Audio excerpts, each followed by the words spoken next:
Hello everyone, welcome to my channel. So today's vlog is all about Delhi to Khatu Shyam. आज हम लोगों का suddenly plan बना, हमारी पूरी फैमिली जा रही है, मतलब मेरी फैमिली, मेरे ताऊ की फैमिली, चाचू की फैमिली, सब लोग जा रहे हैं. So stay tuned.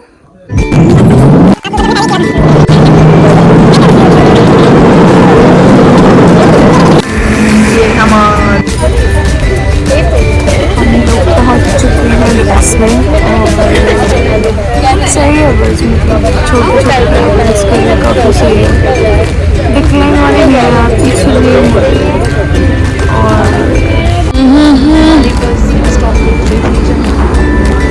कर सकते हो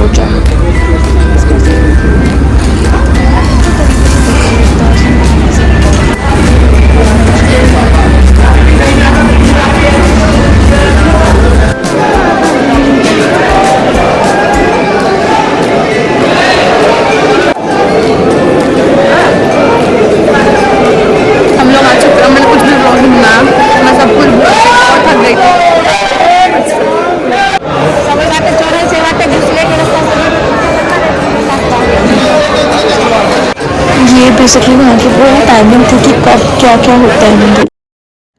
और फिर हम पहुँच गए, ये श्याम कुंड था, श्याम कुंड. हम वहाँ पे पहुँच गए. यहाँ मतलब इस पानी को बहुत बहुत ही प्रीशियस माना जाता है.